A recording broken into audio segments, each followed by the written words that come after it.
Okay, so tighten the screws with the Phillips head, and it's come through. You need to hold the bolt or the nut in this side.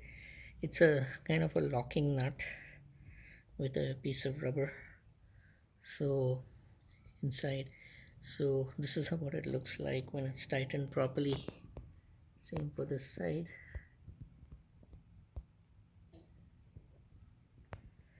Okay, and